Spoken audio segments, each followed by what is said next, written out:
Hola hermanos, ¿cómo están? Bendiciones y bienvenidos una vez más a este programa llamado A través de la Biblia. El día de hoy comenzamos una nueva sección del Antiguo Testamento y esta sección es conocida como los libros poéticos. Ya hemos estudiado la primera sección conocida como el Pentateuco, los primeros 5 libros. Avanzamos por los siguientes 12 libros que son conocidos como los libros históricos, desde Josué hasta Esther. Y el día de hoy comenzamos con la tercera sección, como les decía, la sección de los libros poéticos, que comprende los libros de Job, Salmos, Proverbios, Eclesiastés y Cantar de los Cantares. Así que el día de hoy comenzamos con nuestro estudio, esta nueva sección, y vamos a orar para pedirle al Señor quien nos sea asistiendo en este tiempo de estudio de su palabra. Gracias le damos, Señor, en esta hora, por la bendición que nos da de poder compartir nuevamente en torno al estudio de su palabra. Le pedimos, Señor, en esta hora que usted nos sea asistiendo con su Espíritu Santo, que todo lo que podamos aprender el día de hoy, que todo lo que podamos, Señor, acatar en nuestra mente, en nuestro corazón acerca de su palabra, Señor, sea un tesoro, una riqueza espiritual para nuestras vidas, Señor. Ayúdenos cada día, Señor, a comprender su palabra, a ser mejores intérpretes de tu palabra, Señor, y también poder aplicar de forma correcta tu palabra, Señor. Ayúdanos cada día, Señor. Te pedimos que nos seas asistiendo en este tiempo que hemos dedicado para estudiar tu palabra y que todo lo que podamos aprender del día de hoy en adelante, Señor, también sea aplicable a cada uno de nosotros. Te pedimos una bendición en el nombre de Jesús. Amén y amén.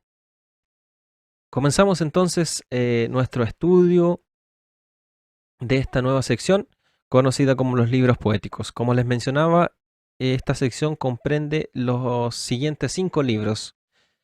Y vamos a hacer un resumen de estos 5 libros. Ya más adelante, a partir del programa siguiente, vamos a comenzar con el libro de Job y así con los siguientes libros, haciendo sus panorámicas respectivas y estudiando más a fondo cada uno de estos libros. Pero el día de hoy vamos a, como introducción a esta sección del Antiguo Testamento, vamos a hacer un pequeño resumen de estos 5 libros de la literatura poética.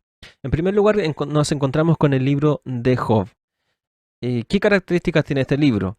Bueno, se dice, muchos creen que este es el libro más antiguo de la Biblia, más antiguo del Antiguo Testamento. ¿Por qué? Porque no hay mención alguna en el libro a la ley de Moisés. Y eso que ya cronológicamente ya hemos avanzado 17 libros del Antiguo Testamento. Ya pasamos por el periodo del Éxodo donde se nos habla acerca de la ley de Moisés, de la entrega del Decálogo, el capítulo 20 del libro de Éxodo. Y ya hemos avanzado bastante en la historia del pueblo de Israel, en la historia bíblica. Y acá en el libro de Job no se hace mención alguna a la ley de Moisés, ni a las leyes ceremoniales, ni al templo, al tabernáculo, al templo, ni nada. Entonces nos da a entender que este libro es anterior, no es posterior, sino que anterior a la época de la ley de Moisés, a la ley mosaica. De los diálogos que nosotros podemos encontrar en el libro de Job, donde hay diálogos entre Job y sus amigos que lo confrontan, no hay ninguna mención a la ley, porque estos amigos argumentan y argumentan filosóficamente acerca de la condición de Job en la que él se encontraba, con sabiduría, con sabiduría, pero esta sabiduría no está basada en la ley de Moisés, sino que en el conocimiento que ellos han ido recabando a lo largo de sus vidas, ¿ya? Y al conocimiento de la época. Y otro punto es que Job, perdón, él realiza sacrificios como el sacerdote de su hogar. Vemos que al principio en el libro vemos a Job ofreciendo sacrificios por sus hijos. En el caso de que sus hijos hubieran pecado, Job, él ofrecía sacrificios por ellos, para que ellos tuvieran reconciliación con Dios. Entonces, Job cumple una labor patriarcal. Y todo el contenido que nosotros vemos en el libro pareciera ser que es esa la época en la que Job vivió, en el tiempo o en la época de los patriarcas. Recuerden que en el libro de Génesis estudiamos desde el capítulo 12 al 50 la época o la era patriarcal. La historia patriarcal de los tiempos de Abraham, de Isaac y Jacob, donde ellos no eran conscientes de la ley de Moisés, no porque la ignoraran, sino porque no existía la ley de Moisés. 400 años después, aproximadamente, después de Abraham, es que Dios le entrega sus mandamientos a Moisés en el monte Sinaí. Eso lo vimos en Éxodo, como mencionábamos. Entonces en el libro de Job no hay mención alguna a la ley. Se habla de una época donde el padre de familia, el patriarca, era quien ofrecía sacrificios por su familia, como lo hacían Abraham, Isaac, Jacob en sus tiempos. Y como mencionábamos, no hay ninguna mención a la ley, no hay ningún argumento de los amigos de Job, no hay ningún argumento que se base en la ley para filosofar, argumentar y reflexionar acerca de la situación que estaba viviendo Job. Entonces, dentro de esta literatura poética nos encontramos con el libro de Job, que también pertenece a otra subdivisión, podríamos decir, dentro de esta clasificación como literatura poética, que es la sección o la clasificación conocida como libros de sabiduría o libros sapienciales. ¿Ya? Dentro de la literatura poética nos encontramos con libros de sabiduría, y son 3 libros que nosotros encontramos dentro de esta subdivisión, que son los libros de Job, el libro de Proverbios y Eclesiastés. Estos son los libros conocidos como sabiduría. ¿Por qué? Porque en su contenido nos hablan acerca del conocimiento, de la sabiduría, de lecciones prácticas para el hombre. Y en Job encontramos estos diálogos. De hecho, los diálogos que tiene Job con sus amigos es argumento contra argumento, y utilizando o considerando la sabiduría, el conocimiento de aquel entonces. El segundo libro es el libro de Salmos, ¿cierto? El libro de Salmos es un libro popular, un libro que nosotros conocemos. Y gracias también a la idea de algunos editores de la Biblia, editoriales que agregaron a los Nuevos Testamentos, no a la Biblia completa, Antiguo y Nuevo Testamento, sino que al Nuevo Testamento le agregaron al final los libros de Salmos y Proverbios. Usted se ha dado cuenta que los que tienen un Nuevo Testamento solamente también tienen los libros de Salmos y Proverbios. ¿Y por qué? Porque el libro de Salmos nos habla de la vida devocional del cristiano. Nos habla de la vida devocional. Por eso que no está dentro de esa subdivisión como libro de sabiduría, pero sí el libro de Proverbios está considerado como un libro de sabiduría. Y vemos que en los Nuevos Testamentos, como les decía, han sido agregados estos 2 libros, Salmos y Proverbios, uno de vida devocional como el libro de Salmos y otro de vida práctica como el libro de Proverbios. El libro de los Salmos está escrito totalmente bajo este recurso que es la poesía hebrea. Los libros que componen el libro de Salmos son 5. Son 5 libros que componen el libro de Salmos. Y está compuesto por 150 capítulos.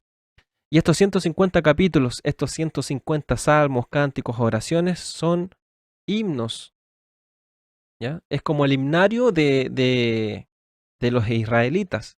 Son cánticos, alabanzas que utilizan este recurso literario como lo es la poesía. Y vamos a ver que hay muchos recursos o figuras literarias que nos ayudan a poder comprender el significado, a poder interpretar de mejor forma lo que nos quieren decir estos libros, especialmente que se predica mucho del libro de Salmos. Y tenemos que entender que el libro de Salmos son cánticos, no nos están contando historias como los libros históricos. ¿Recuerdan cuando hicimos esa introducción a la Biblia y al Antiguo Testamento, que nos dimos cuenta que existen varias secciones, como ya hemos estudiado las primeras 2, ahora estamos en la tercera, y que no puedo interpretar, por ejemplo, los libros proféticos de forma figurada o alegóricamente o metafóricamente, como sí puedo interpretar los libros, por ejemplo, el libro de Salmos o Cantar de los Cantares? Tengo que ver detrás de la metáfora, detrás de la alegoría, detrás de la comparación, tengo que encontrar un mensaje, tengo que extraer la interpretación correcta. Entonces es muy distinto. El mensaje de los profetas está en un contexto histórico también. Entonces tengo que interpretar su profecía de forma literal, porque dentro de la profecía me está contando una historia también o me está revelando algo. Y yo tengo que interpretarlo. Y muchas veces la historia que se cuenta o el mensaje del profeta está en un contexto histórico y yo la historia no la puedo interpretar alegóricamente. Porque yo no puedo negar el hecho de que el texto bíblico me dice que Daniel estuvo en el foso de los leones. Y me está contando que Daniel estuvo en el foso de los leones, me está contando que David mató a Goliat, me está contando un hecho histórico. Y no tengo que ver más allá de eso. Pero en cambio en los libros poéticos sí hay algo más que está escondido detrás de una figura, de una comparación, de una metáfora, de una hipérbole. Y eso es lo que vamos a ver más ratito. Pero en el libro de Salmos esto ocurre, que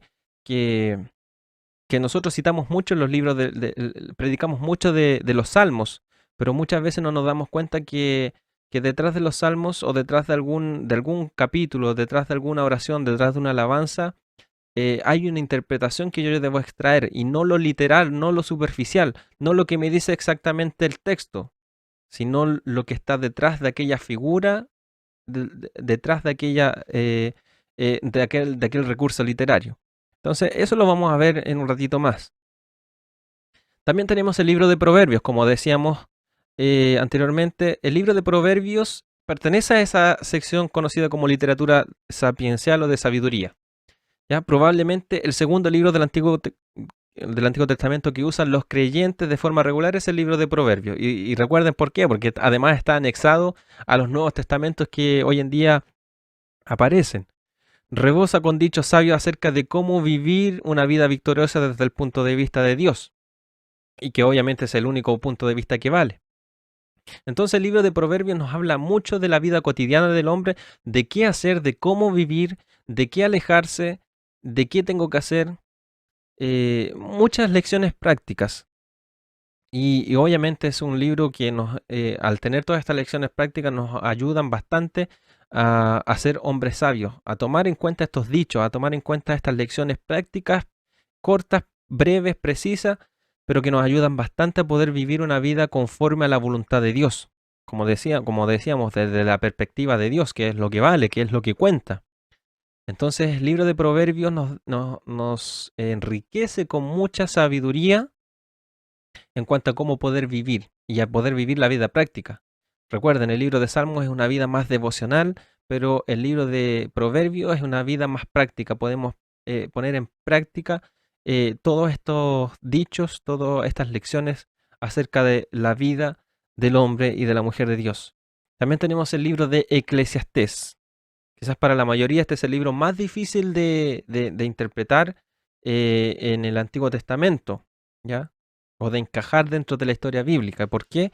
Porque el libro de Eclesiastés nos habla mucho de la fatalidad, desde un punto de vista fatalista, de que la vida es vanidad, no hay nada nuevo debajo del sol, es todo vano, no tiene sentido la vida del hombre, porque todo lo que hace no tiene sentido, porque todo lo que hace tiene un fin, porque no hay nada bueno, no hay nada provechoso en la vida del hombre, pero desde la perspectiva de un hombre que no conoce a Dios, desde el razonamiento de una persona que no ha tenido la revelación de Dios. ¿Ya? Entonces, desde ese punto de vista, claramente la vida es vana, no hay nada nuevo bajo el sol, la vida no tiene sentido, pero dentro de esta reflexión, dentro de toda esta filosofía, este filosofar de la vida, aún así encontramos sabiduría, porque aquí en donde encontramos el texto que nos dice que el principio de la sabiduría es el temor a Jehová, el temor a Dios. Entonces, también dentro de esta subdivisión, perdón, que encontramos en la sección de libros poéticos, el libro de Eclesiastés también está en la sección de literatura sapiencial o literatura de sabiduría. ¿Ya? Podemos encontrar también sabiduría dentro de este libro. Ahora, un punto importante, que los libros de Proverbios, Eclesiastés y Cantar de los Cantares también, bueno, tienen algo en común, que fueron escritos por Salomón, por el rey Salomón. Se dice que, que Cantar de los Cantares, que es el libro que vamos a ver ahora, fue escrito en el tiempo de juventud de Salomón, que el libro de Proverbios fue escrito en los tiempos ya más maduros del rey Salomón, al adquirir sabiduría, ¿cierto? Sabemos que Salomón fue un hombre sabio, un hombre más sabio que ha existido, gracias a la sabiduría y al conocimiento que Dios le entregó. Y tenemos el libro de Eclesiastés, que posiblemente muchos dicen que fue escrito en el ocaso de su vida. Entonces, él por eso filosofa acerca o reflexiona de la vida desde un punto de vista como el hombre que no conoce al Señor, como vanidad. Él vivió ya su vida y se dio cuenta que sin el conocimiento de Dios, sin temer a Dios, sin considerar a Dios, su vida sería sin sentido. Una vida que no tendría ningún fin, ninguna finalidad ni nada. Pero él tiene en cuenta que el hombre, conociendo a Dios, teniendo la revelación de Dios, considerando a Dios, ¿cierto? Su vida sí tiene sentido. No corre ese peligro de vivir para nada. No corre ese peligro de vivir considerando que no hay nada nuevo bajo el sol, que la vida es solamente vanidad, vanidad de vanidades. Entonces, muchos dicen que estos 3 libros fueron escritos en estas 3 etapas de su vida: el Cantar de los Cantares en su juventud, Proverbios en su vida ya más madura y Eclesiastés en el ocaso de su vida. Y Cantar de los Cantares nos habla acerca del amor entre un hombre y una mujer, y quizás este es uno de los libros más eh, difíciles de poder encajar dentro del canon. De hecho, fue muy difícil también su introducción o inclusión al canon del Antiguo Testamento. ¿Por qué? Porque es difícil poder encajar esta historia de amor y de un amor erótico que nosotros vemos en el Antiguo Testamento, donde hay estos poemas, estos cánticos eh, em, tan románticos dentro de la Biblia, ya que están dentro del contenido bíblico. Entonces muchos han querido armonizar este texto como la relación que existe entre Dios y su pueblo Israel, o Jesucristo y su esposa la iglesia. Entonces hay muchas interpretaciones, pero también dentro de lo que es la vida del hombre, la vida del ser humano, también encontramos esta área, que es la área entre la relación entre un hombre y una mujer, y eso es lo que encontramos en Cantar de los Cantares. Y por eso que muchos dicen que este libro fue escrito en los años de juventud del rey Salomón. Todo amante de la Biblia está de acuerdo con que este es un hermoso poema de amor puro y verdadero, aunque las interpretaciones de la historia son diversas, como le mencionábamos. Aquí encontramos muchos poemas románticos y se habla de una forma, se expresan, ¿cierto? Esta idea del amor romántico hasta de una forma erótica, utilizándole, es un tipo de literatura erótica. Entonces, es a veces difícil de tratar de poder interpretarlo, y de hecho a través de la historia ha sido difícil para muchos poder encajarlo dentro del contenido bíblico. Pero aún así, por dirección divina e inspiración divina, este libro está dentro y hay un porqué dentro del canon bíblico, y nosotros tenemos que extraer aquello que a nosotros nos importa, extraer el contenido de este libro y aplicarlo también a nuestra vida y poder interpretarlo de la mejor forma. Por algo está en la Biblia, por algo Dios permitió que estuviera en la Biblia. Y Cantar de los Cantares es una expresión hebrea que significa la canción más exquisita. Eso es lo que significa Cantar de los Cantares. Salomón escribió, mire, esto dice Primera de Reyes o Primero de Reyes 4:32, dice que escribió 1005 canciones, de las cuales esta fue la más hermosa. ¿ya? Cantar de los Cantares. Por algo está en la Biblia. Pero escribió 1005 canciones, 1005 alabanzas, 1005 himnos que nos hablan, quizás nos hablan de muchas otras áreas, de muchos otros tópicos, ¿cierto? Muchos otros temas. Y quizás podríamos decir, ¿y por qué no estuvo otro, mejor otro tema?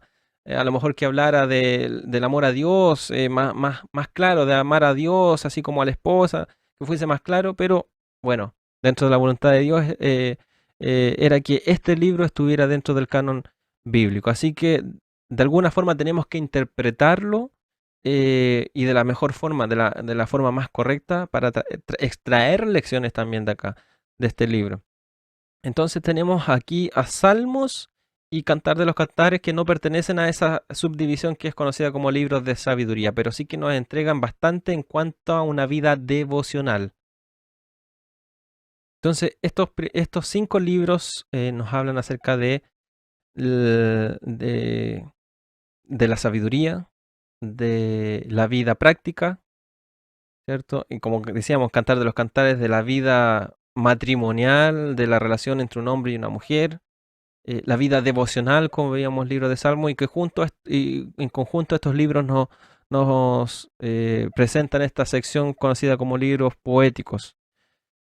Entonces ahora hablaremos un poquito acerca de la poesía hebrea. No vamos a hablar en profundidad de lo que es la poesía hebrea porque tampoco nos vamos a profundizar mucho en los tecnicismos ni nada, pero sí vamos a hablar un poquito de algunos recursos que utiliza la poesía hebrea y que nosotros tenemos que tener en cuenta porque nos van a ayudar bastante a poder comprender y a interpretar de mejor forma estos textos. Por ejemplo, los libros de Salmos, como le mencionaba. Entonces, tenemos que tener en cuenta uno de los recursos más importantes que se utiliza dentro de la poesía hebrea y que lo vemos reflejado mucho en el libro de Salmos o Proverbios, que es el paralelismo. El paralelismo. Esto es un recurso muy utilizado. Mire, tenga en cuenta esto. La mayor técnica en la poesía bíblica no es hacer que los sonidos rimen, como sucede en mucha de la poesía española, sino hacer que las ideas rimen. Nuestra poesía, no sé, por ejemplo, del cielo cayó una rosa, del viento se la llevó, y en cada pétalo decía, mamita, te quiero yo. Eso se me ocurrió ahora. Rima, ¿cierto? Tiene sentido, rima, es bonito, pero la poesía hebrea no es así. Y si fuese así, ahora al momento de traducirla es totalmente distinta. Porque obviamente la traducción de un idioma a otro pierde esa estructura. Entonces, cuando hablamos de poesía hebrea, no estamos hablando de algo que rime, ¿ya? No se pretende hacer que las palabras o las frases rimen, sino más bien que las ideas rimen, que las ideas concuerden entre sí, ¿ya? Es decir, poner 2 o más líneas juntas que de algún modo se parecen unas a otras. Debemos dar gracias a Dios que sea esta la técnica principal de la poesía bíblica, pues así puede traducirse a casi todos los idiomas sin perder prácticamente nada de su belleza en el proceso de traducción. Eso es lo que le mencionaba. La poesía hebrea no tiene que ver con rimas, no tiene que ver con que las palabras suenen de la misma forma. No se basa en eso, aunque sí en algunos casos sí hay juegos de palabras, pero la idea principal de los paralelismos de la poesía hebrea es que las ideas tengan, tengan sentido, que las ideas concuerden entre sí. Entonces al momento de traducción eso no se pierde, porque es la idea la que prevalece. Y eso es lo que a nosotros es lo que nosotros interpretamos ahora. Si es en español, si es en inglés, si es en alemán, portugués, no sé. Lo que importa es la idea que presenta. Y eso es muy bueno, eso ha sido muy beneficioso para las traducciones, para poder traducir la Biblia a cualquier otro idioma, porque no se están traduciendo palabras que rimen en cuanto a la poesía, sino que ideas que concuerden entre sí. Y eso es un paralelismo. Paralelismos son ideas que concuerdan entre sí, líneas o frases que dicen algo, que dicen alguna cosa de algún tema o acerca de algo, y que una segunda línea, una tercera o cuarta o un párrafo siguiente concuerda con lo que se ha dicho anteriormente. Son líneas paralelas, son ideas paralelas que nos presenta la poesía hebrea. Y en cuanto a los paralelismos, podemos encontrar muchos paralelismos o tipos de paralelismos. En primer lugar, vamos a ver el paralelismo sinónimo. ¿Qué quiere decir esto? Como su nombre indica, en esta clase de paralelismo, la segunda frase o paralela dice prácticamente lo mismo que lo que dice la línea anterior. Una segunda línea dice lo mismo que la línea anterior, ¿ya? Para añadir énfasis, pero lo hace de una forma distinta. Por ejemplo, lo que dice la primera frase en la segunda, en la primera línea, en la segunda línea lo dice con distintas palabras, pero es lo mismo. Aquí quiero, ¿cómo puedo ejemplificar con eso? Proverbios capítulo 12, versículo 28 dice, en el camino de la justicia está la vida. Eso dice la primera línea. En el camino de la justicia está la vida. ¿Qué dice la segunda línea? Su paralelo. ¿Qué dice? Y en sus caminos no hay muerte. Ve que la segunda línea dice exactamente lo mismo que la primera, pero con otras palabras. O invierta quizás el orden de las palabras. Por ejemplo, decía, en el camino, en la primera línea, abajo dice, y en sus caminos, que es prácticamente lo mismo. En el camino de la justicia está la vida. Eso dice la primera línea. Y en la segunda línea dice, no hay muerte. Si está la vida, es porque no hay muerte. Y la segunda línea dice, no hay muerte. O sea que dice exactamente lo mismo, pero con otras palabras o de otra forma. Ese es un paralelismo sinónimo. Uno muy claro, y yo creo que usted ahora va a poder entender un poquito mejor es el Salmo 91. El Salmo 91, 1, ¿qué dice? El que habita al abrigo del Altísimo morará bajo la sombra del Omnipotente. Si usted se fija ahora, pone en práctica o aplica esta definición de lo que es un paralelismo sinónimo, se da cuenta que la primera frase dice el que habita al abrigo del Altísimo. La segunda línea dice morará. ¿Qué decía la primera? El que habita, habitar, morar. Al abrigo, dice la primera línea. La segunda dice bajo la sombra, que es algo parecido, ¿cierto? Es algo similar. Al abrigo del Altísimo, al abrigo. Y la segunda línea dice a la sombra. En la primera dice al abrigo del Altísimo. Y abajo dice en la segunda línea, bajo la sombra del Omnipotente. Altísimo, omnipotente. Dice exactamente lo mismo, pero con palabras distintas o con un vocabulario distinto. Entonces, muchas veces hay hermanos que ven en estos textos, interpretan el texto palabra por palabra. Y si bien muchas veces es bueno estudiar palabra por palabra, nos ayuda bastante, nos da una riqueza literaria o gramatical que nos ayuda a poder sacar mejor provecho del texto. Sí, hay veces que nos ayuda bastante. Pero recordemos que aquí estamos hablando de forma poética. Y estas dos líneas, el que habita al abrigo del Altísimo morará bajo la sombra del Omnipotente, nos están diciendo una sola cosa, con distintas palabras. Entonces muchas veces hacemos un estudio del abrigo. ¿Qué es estar bajo el abrigo de Dios? ¿Qué es ahora que es distinto a estar bajo la sombra?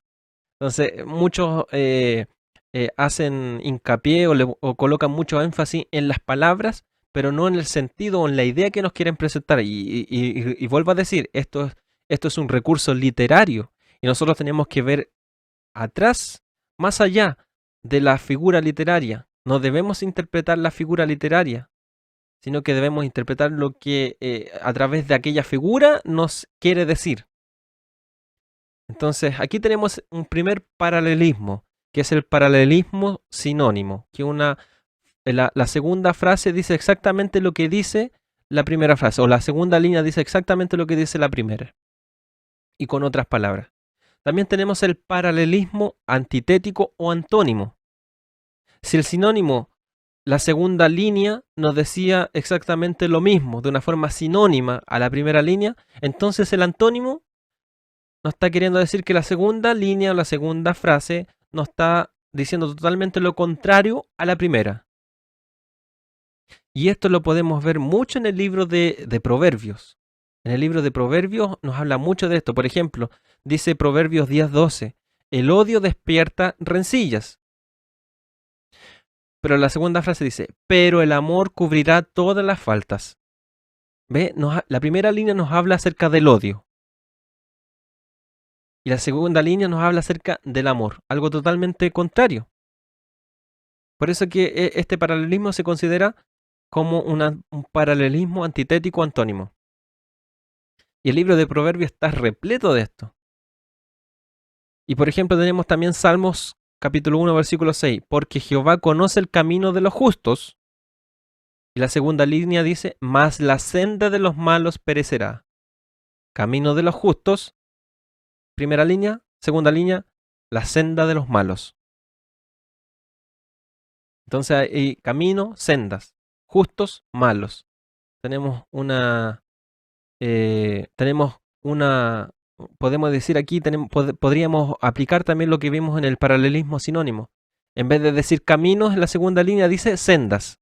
Ahí podríamos ver que es sinónimo, pero la idea central es que está hablando de los justos en la primera línea y la segunda de los malos. O sea, una idea totalmente contraria, una idea antónima, ¿cierto?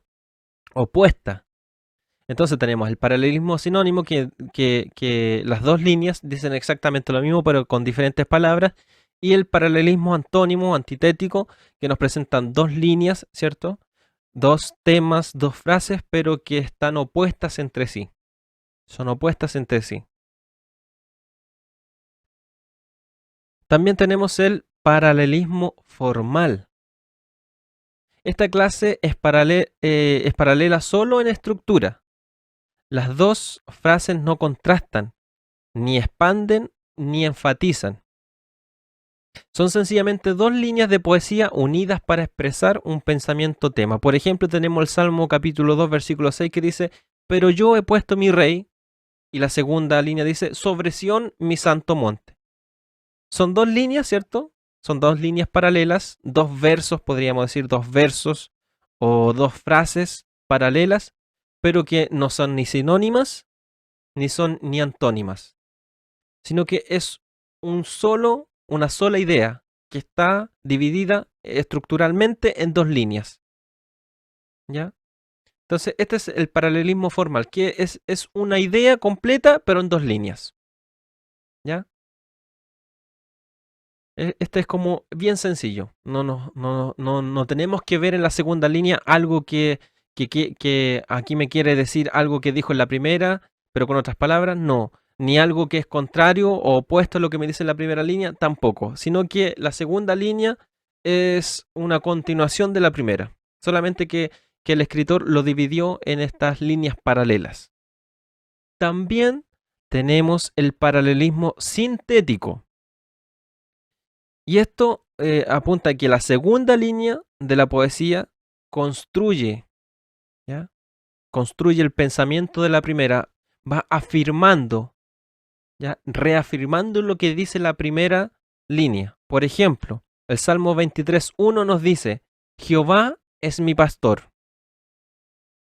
Si nosotros pudiéramos decir, ya, esa es una idea que termina, o es una frase que nos dice bastante, pero en la segunda línea nos dice, nada me faltará. Y esto contribuye o reafirma o construye más lo que está en la primera línea, lo que nos dice la línea anterior. Jehová es mi pastor. Y a esto le agrego, nada me faltará.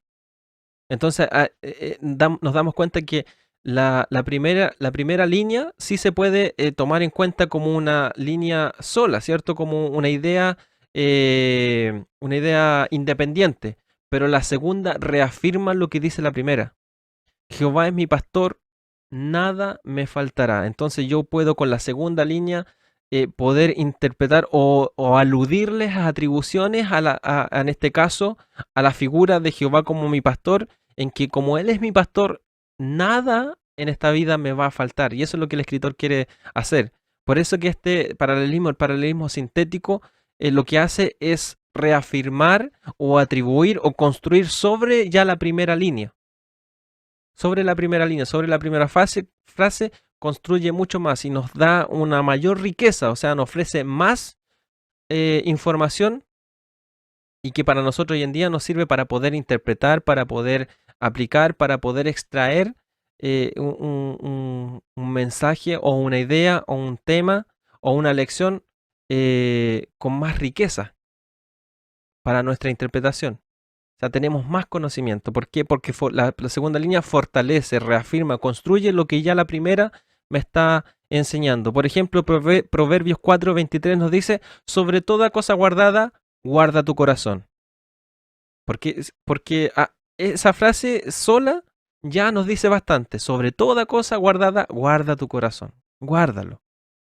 Y podríamos extraer de este versículo lecciones, ¿cierto? Que debemos guardar, que tenemos que cuidar nuestro corazón. Pero la segunda nos da la segunda línea nos ofrece el porqué. O sea, y nos da más información. Porque de él mana la vida. Y nos ofrece más información y nos da como la razón del porqué y la razón importante del por qué guardar nuestro corazón, porque podríamos guardar nuestro corazón de cualquier otra cosa, de la maldad, de cualquier otra cosa, pero el escritor en la segunda línea construye sobre la primera y nos da el porqué en este caso, ¿por qué debemos guardar nuestro corazón? Porque de él mana la vida. Entonces no podemos aquí dividir estas ideas.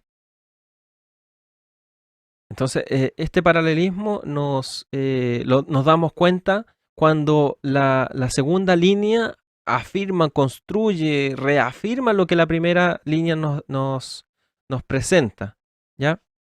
Y quizás aquí no vemos lo que vimos anteriormente. Aquí no hay una segunda línea que nos hable de forma similar con distintas palabras. No, tampoco es algo opuesto como el paralelismo antitético o antónimo. Tampoco es un paralelismo formal porque las dos líneas sí nos presentan una idea completa, ¿cierto?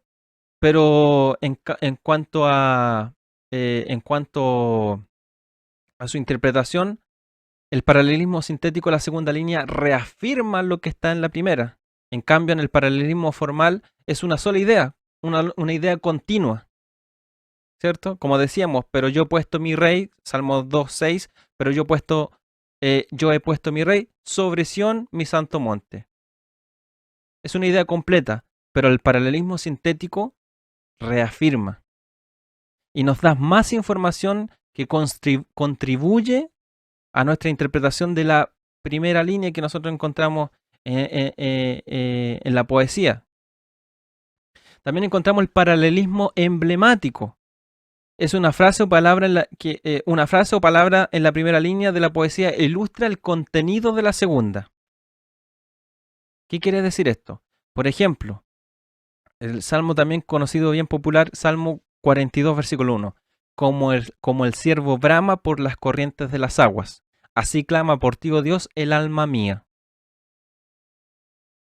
Entonces, aquí tenemos un ejemplo del paralelismo emblemático. Por ejemplo, la primera frase o la primera línea nos ilustra lo que dice la segunda línea.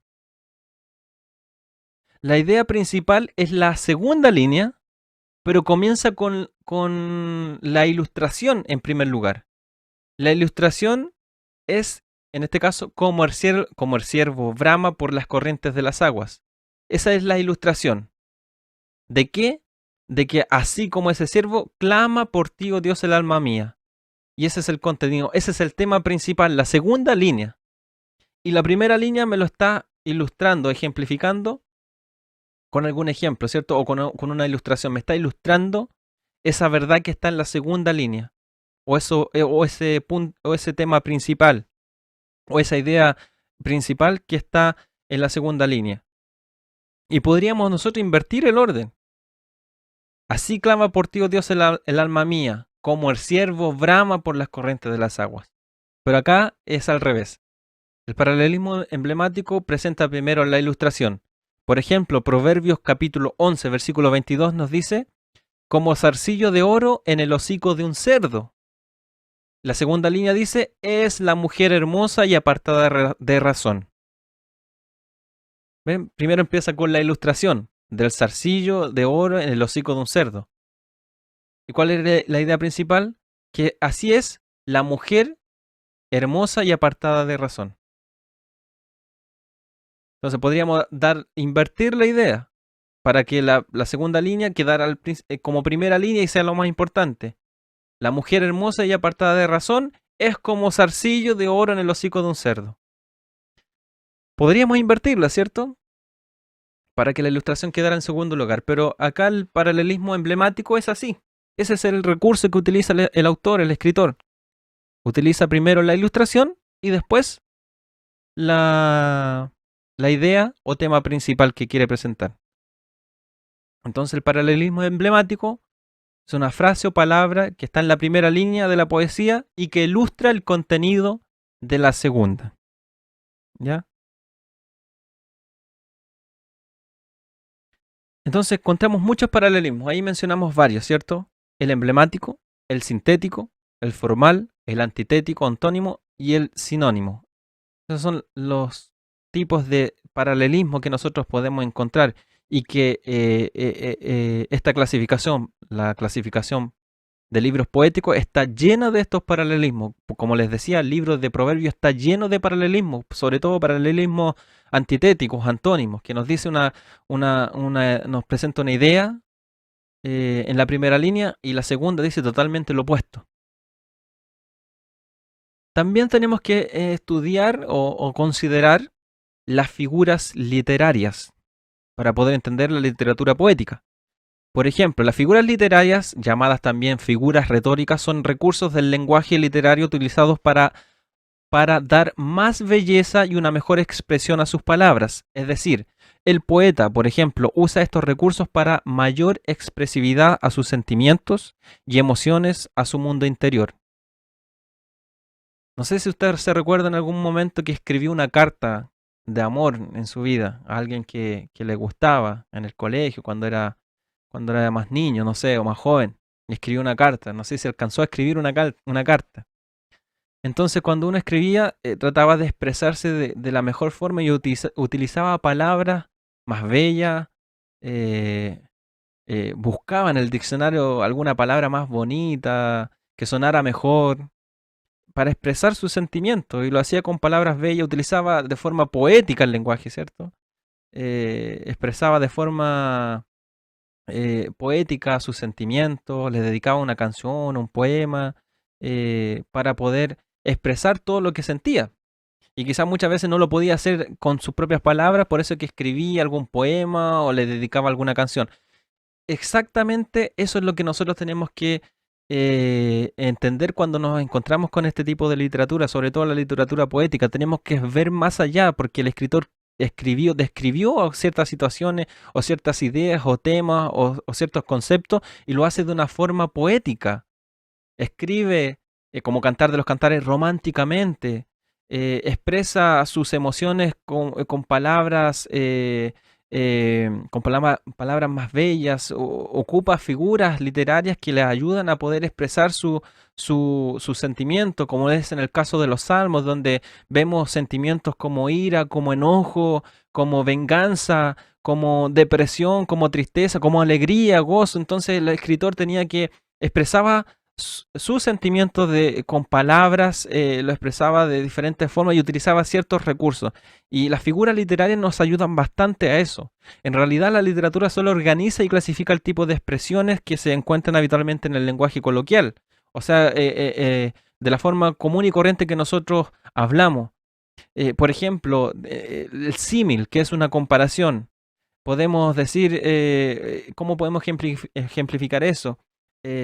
Alguien que le gusta nadar y que nada bien, nosotros le decimos nada como un delfín. Esa es una comparación, un símil. O también cuando nosotros decimos es más pesado que una vaca en brazos.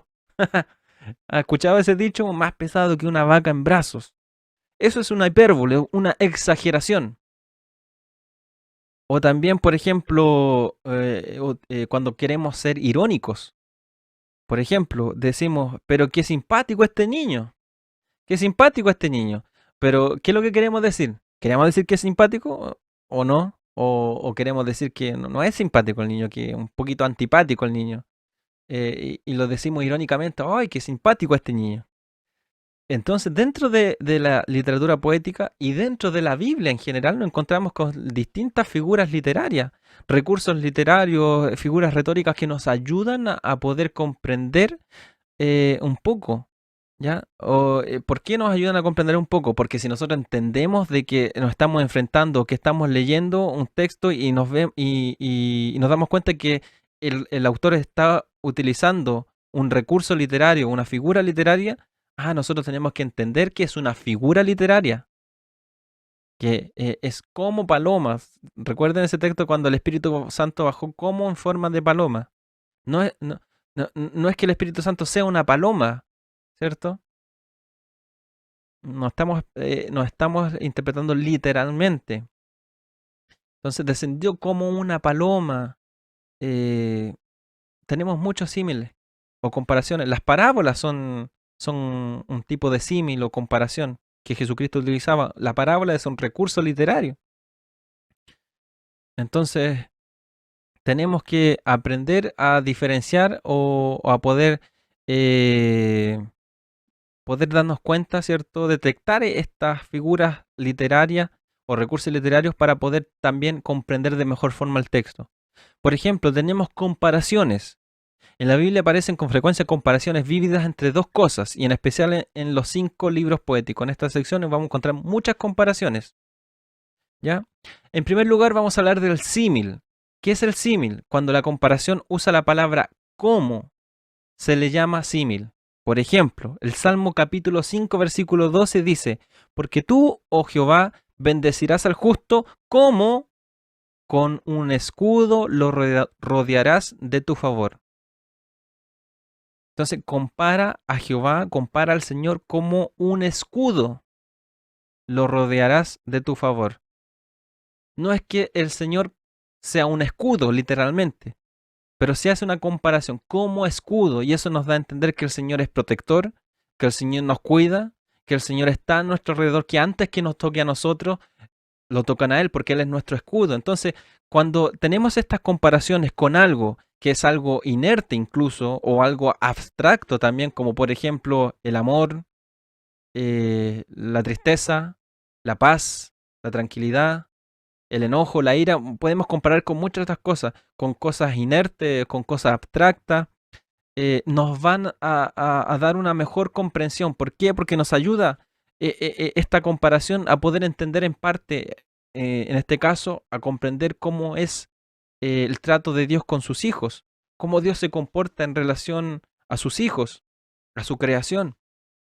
Si no tuviéramos un punto de referencia, no tendríamos cómo comparar o cómo nosotros poder conocer al Señor. Entonces, estas comparaciones son muy buenas para nosotros, pero tenemos que tener en cuenta que son comparaciones, que no es así, que realmente no es así, que Dios no es un escudo, literalmente o físicamente, sino que es como, y nosotros aquí apuntamos a las propiedades, por ejemplo, a las propiedades o características de un escudo. ¿Para qué sirve un escudo?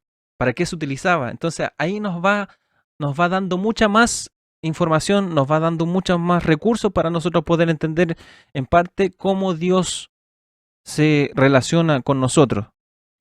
Entonces también tenemos, por ejemplo, Cantar de los Cantares 2.3. ¿Cómo? Comienza el tiro con la palabra como el manzano entre los árboles silvestres. Así es mi amado entre los jóvenes.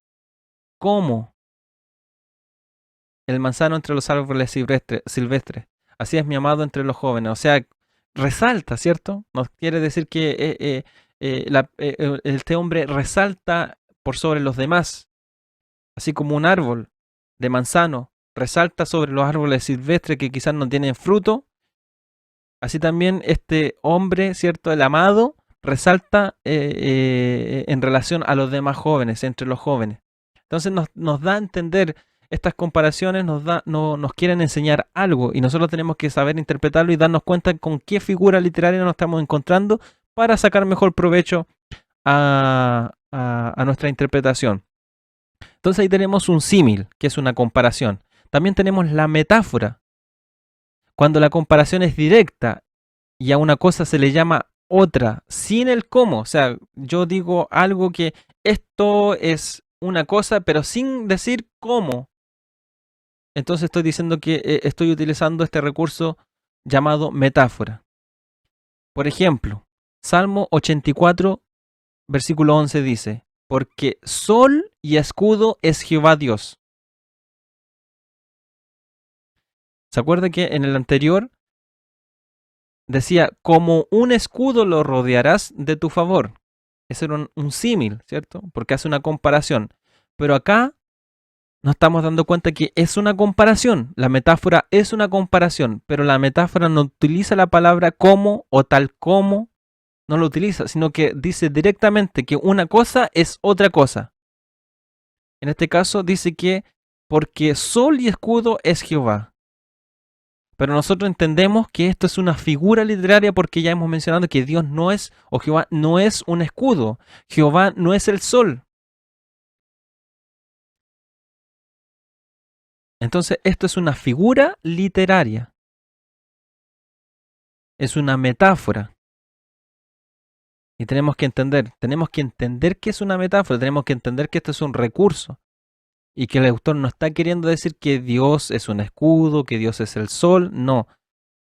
Sino que está utilizando este recurso para dar a entender propiedades o características que nos hablen acerca de Dios para poder comprender a Dios. Que Dios es como un sol. No utiliza la palabra como un sol, pero sí nos está dando a entender porque es una comparación. La metáfora es una comparación. Que Dios es como un sol que nos alumbra y podemos hablar de la luz de Dios. Que la luz da vida, la luz del sol, ¿cierto? Da vida, el sol da vida. Entonces podemos hablar todas esas características del sol y aplicarlas al Señor. Porque el texto nos dice, porque sol y escudo. Y nuevamente hablamos del escudo. Y esto nos ayuda a enriquecer nuestro conocimiento acerca de cómo es Dios en relación a su creación, cómo Dios se comporta en relación a nosotros, cómo se relaciona con nosotros. Y también tenemos Cantar de los Cantares 4:12 que nos dice, huerto cerrado eres, hermana mía, esposa mía, fuente cerrada, fuente sellada. Ahora, la mujer es un huerto, es una fuente. No, no está queriendo decir eso. Entonces está diciendo metafóricamente que así como un huerto cerrado, que así como una fuente cerrada, como una fuente sellada, así eres tú. Entonces está queriendo decir algo, haciendo una comparación. Entonces utiliza este recurso que es la metáfora, que el símil y la metáfora son recursos literarios que nos ayudan a hacer comparaciones. Y dentro de, como hemos visto varios versículos, vemos que dentro de la literatura poética está plagado de estos recursos literarios. Como vimos anteriormente, el paralelismo está plagado dentro de la literatura poética. También nos encontramos con figuras literarias como el símil, como la metáfora. También tenemos la aliteración. ¿Qué es la aliteración? Cuando varias palabras próximas unas a otras, cercanas una a otra, comienzan con la misma letra, a menudo una consonante, nos son una ayuda artística de aliteración. Por ejemplo, ¿qué quiere decir esto? Por ejemplo, los primeros versículos del libro de Cantar de los Cantares de Salomón tienen muchas palabras que comienzan con el sonido o con la letra, con las palabras, con las letras CH. La letra Shin en hebreo, que suena como SH, no CH, SH.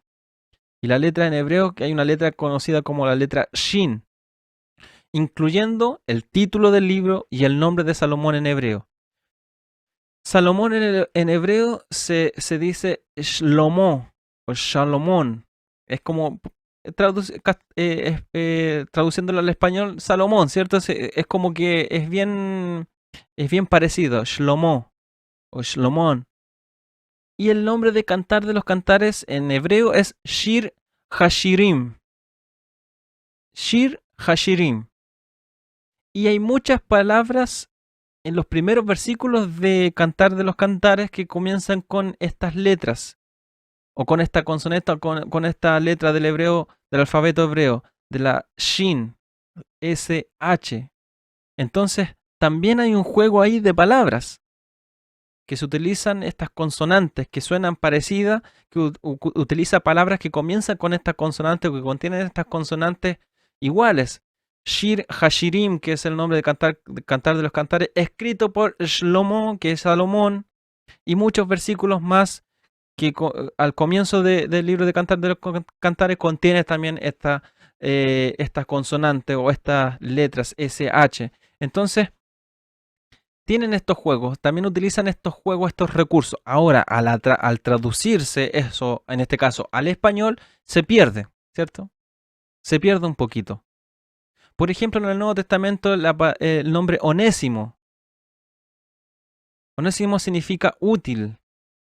Entonces Pablo, cuando le devuelve este siervo a Filimón, espero no equivocarme, a Filimón, él le dice que en otro tiempo cuando Onésimo no te era útil, ahora te es útil. Y onésimo significa útil, y es un juego de palabras. Ahora acá, en este caso, en Cantar de los Cantares, obviamente al traducirse Salomón, el nombre Salomón, no se parece mucho al nombre de su libro, Cantar de los Cantares. Cantar de los Cantares, Salomón, no tienen mucha semejanza, pero en hebreo, el original, sí tienen semejanza. Shir, Hashirim y Shlomo tienen las mismas consonantes. Entonces vemos que también se utilizaron estos recursos. Ahora, en algunos casos los podríamos encontrar dentro de la traducción al español, pero lamentablemente no es siempre así, ¿ya? Por lo general no sucede. También encontramos otros recursos, por ejemplo, que es el antropomorfismo. ¿Qué significa el antropomorfismo? Esto significa forma humana. Describe a Dios con características humanas. Hay ciertos pasajes de la Biblia que describe a Dios con características humanas, de forma humana. Por ejemplo, el Salmo 11, versículo 4 nos dice: Jehová está en su santo templo, Jehová tiene en el cielo su trono. Sus ojos ven, sus párpados examinan a los hijos de los hombres. O sea, Dios tiene ojos, Dios tiene párpados. Entonces, claramente la palabra de Dios nos dice que Dios es espíritu. Dios no tiene forma humana. No porque el texto nos dice que Dios nos formó a su imagen y semejanza, es que quiere decir que así como somos nosotros es Dios. No, Dios es espíritu, a Dios nadie lo ha visto jamás. Jesucristo claramente lo dio a conocer, pero Él tuvo que tomar forma humana para darnos a conocer al Padre. Pero esta es una forma para que nosotros podamos entender a Dios. Nosotros le damos características humanas al Señor para poder comprender que Dios nos ve, que Él examina, que Dios, no sé, Él a su diestra, su mano derecha, no sé, Él está mirando con sus ojos, Él nos ayuda a nosotros poder comprender en parte, porque así nosotros así nosotros nos vemos, ¿cierto? Y así nosotros nos expresamos y así nosotros podemos entender. Entonces, también el escritor trata de poder mostrar al Señor de una forma en que nosotros lo podamos entender. Hay una verdad muy importante de la Biblia, es que Dios se revela a través de lo creado. Dios se revela a través de lo creado, de lo conocido.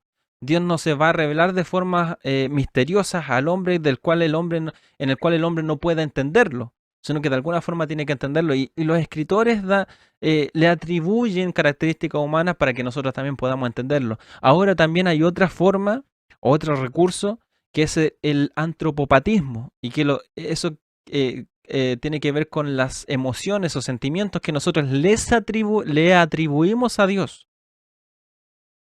Si le atribuimos formas humanas, como dando a entender que Dios tiene ojos, que Dios tiene manos, que Dios tiene pies, que Dios tiene párpados, es para que nosotros poder entender en parte la naturaleza de Dios, cómo Él actúa también en relación a nosotros. Pero también nosotros muchas veces le delegamos, ¿cierto? O le atribuimos características humanas en cuanto a sus emociones. Por eso que en el texto podemos encontrar alusiones como la de Moisés cuando dice que Dios se arrepintió de haber creado al hombre, pero hay otros textos también en la escritura, en Números creo que es donde se encuentra, donde dice que Dios no es hombre o hijo de hombre para arrepentirse, ¿cierto?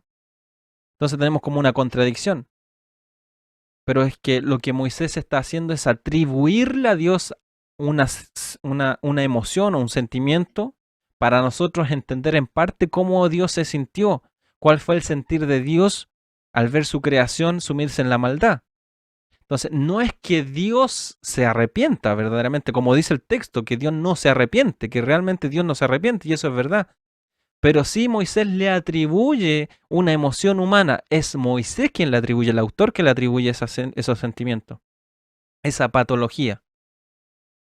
Pero no es que sea una realidad, por eso que son figuras literarias, son recursos retóricos, recursos literarios que nos ayudan a poder comprender, pero que no nos quieren decir literalmente que aquello que se dice utilizando estas figuras sea verdad, sea real, sea literal.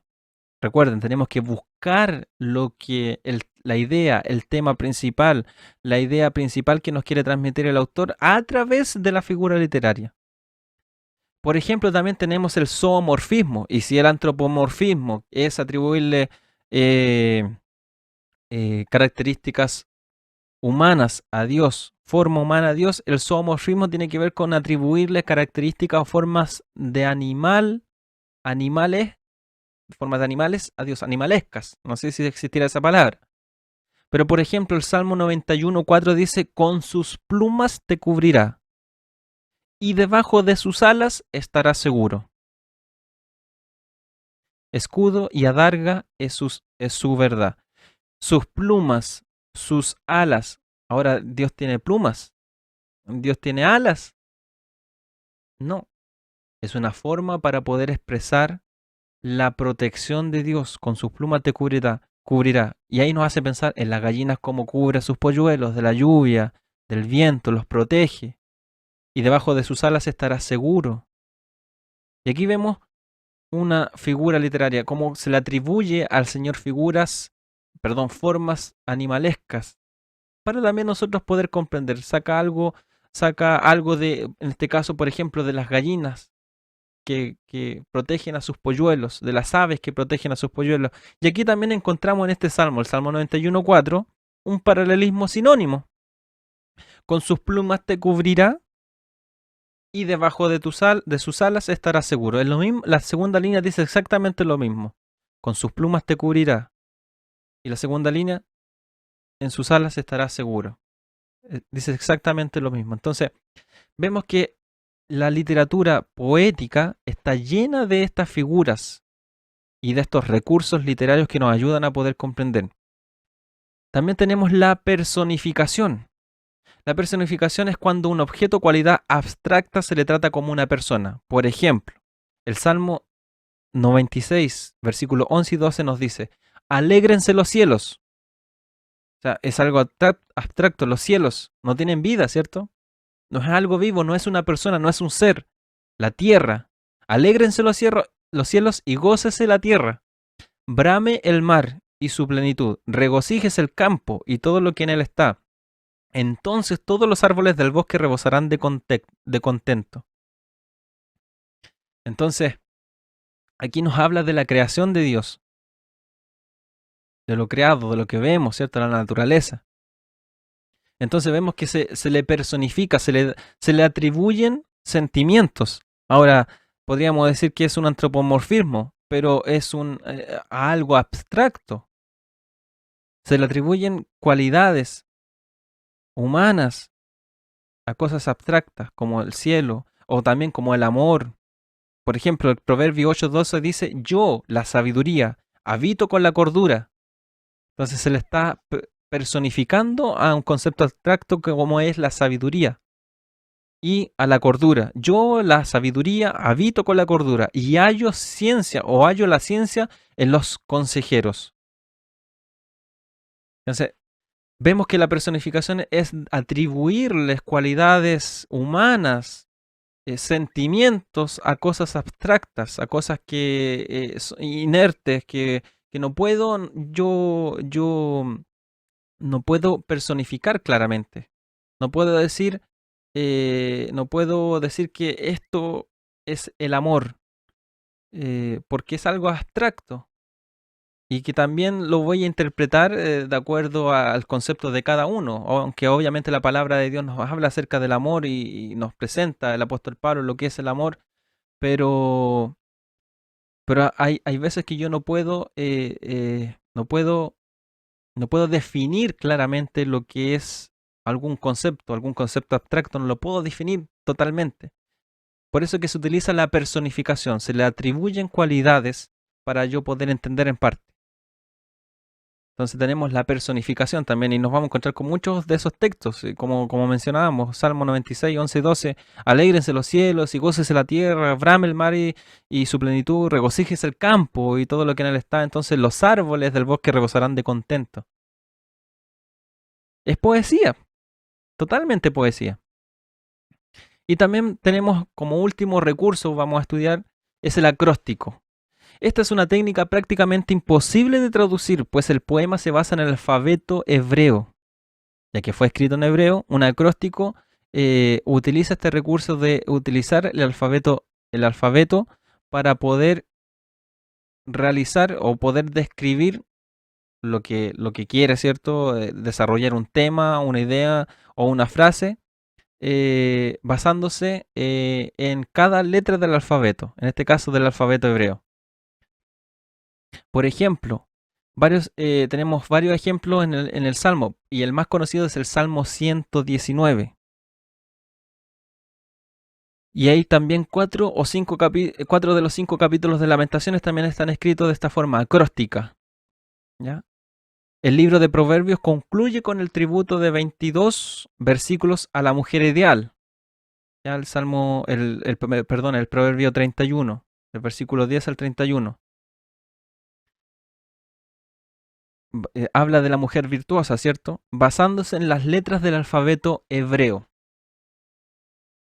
Entonces, el Salmo 119, que tiene muchos capítulos, ¿ya?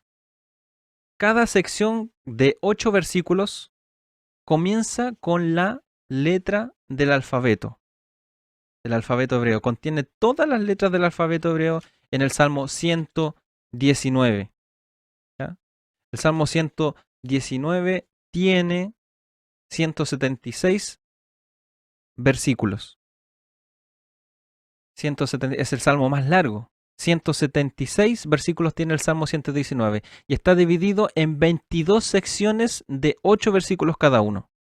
¿Por qué? Porque estas secciones están basadas en las letras del alfabeto hebreo.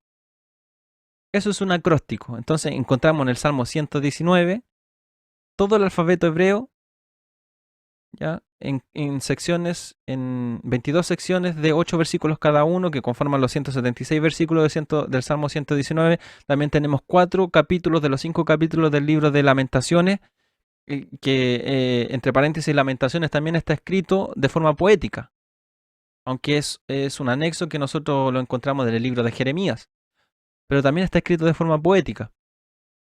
Y también encontramos en Proverbios 31, cuando habla de la mujer virtuosa, también está escrito de forma acróstica, utilizando este recurso que es el alfabeto hebreo. Entonces, dentro de la literatura poética nos vamos a encontrar con muchos recursos, y no tan solamente en la literatura poética, también como les mencionaba, Jesucristo utilizaba recursos literarios como eran las parábolas, que eran comparaciones, símil. El reino de los cielos es semejante a, es como. Entonces tenemos muchas comparaciones, muchas figuras literarias. Por ejemplo, también tenemos exageraciones. La exageración es una hipérbole. Por ejemplo, cuando Juan en su escrito dice, ni aún en el mundo cabrían los libros escritos acerca de las cosas que hizo Jesús. Eso es una exageración, pero nos da a entender que Cristo hizo muchas cosas. más, aparte de las que nosotros encontramos en los evangelios. Entonces nos da a entender con esa exageración que hay muchas otras más cosas, pero utiliza este recurso, la hipérbole, que es una exageración para poder decir algo. También, por ejemplo, cuando el rey Herodes hace un censo y dice, y todo el mundo, que se empadronara todo el mundo. Ahora, ¿el rey de Herodes era el rey de todo el mundo? No, pero sí de su reino, y para él el escritor, para decir que fue empadronado, fue censado toda la gente de aquella región, dice todo el mundo. Pero no quiere decir que todo el mundo fue censado, sino que solamente aquella región gobernada por él. Entonces son recursos que se utilizan. Por ejemplo, también en el tema de la cena del Señor, cuando el Señor dice, esto es mi carne, esto es mi sangre. El Señor no está diciendo que el pan es su carne, es su cuerpo, ni que el vino es su sangre, sino que le está diciendo que así, ni que esta copa, que el que beba de esta copa, no está diciendo que tenemos que beber de esa copa, literalmente de esa copa, sino que él está queriendo hablar del contenido, y el contenido tampoco quiere decir que es su sangre, literalmente, ni su cuerpo, literalmente, el pan, sino que está diciendo que eso representan su sangre y su carne, su cuerpo y su sangre. Entonces son símbolos, y el Señor está utilizando una figura para poder expresarlo. Entonces, dentro de la literatura poética nos vamos a encontrar con muchos de estos recursos, y que conocer el recurso, poder divisar estos recursos dentro del contenido de estos libros, nos va a ayudar bastante a poder comprender, a saber que aquí nos encontramos con un acróstico, y que esto nos está queriendo decir algo. Por ejemplo, hay un paralelismo, esta idea me está queriendo decir lo opuesto a la idea anterior, a la línea anterior, o esta línea está afirmando lo que dice la línea anterior, o esta línea está complementando, está construyendo, está reafirmando lo que me dice la línea anterior. O aquí en esta figura literaria tengo que descubrir realmente lo que el escritor me está queriendo decir, la idea principal que el escritor me quiere dar a entender. Entonces hay muchas figuras, muchos recursos que nosotros debemos manejar. No digo profesionalmente, no digo a profundidad, pero sí poder divisar en parte estos recursos que nos van a ayudar bastante a nuestra interpretación de la palabra de Dios, y en este caso de la sección conocida como libros poéticos. Así que con esto terminamos esta introducción a lo que es la literatura poética, y nos encontramos ya nuevamente en un próximo programa de A Través de la Biblia, realizando la panorámica del libro de Job, el primer libro de esta sección conocida como libros poéticos, y también el primer libro que pertenece a la subdivisión que es conocida como libros de sabiduría. Así que gracias les damos a Dios por este tiempo que Dios nos permitió de poder estudiar su palabra, y les dejo invitado al próximo programa eh, eh, realizando estas panorámicas bíblicas. Así que Dios les bendiga, y nos encontramos en un nuevo programa de A Través de la Biblia. Que Dios le bendiga.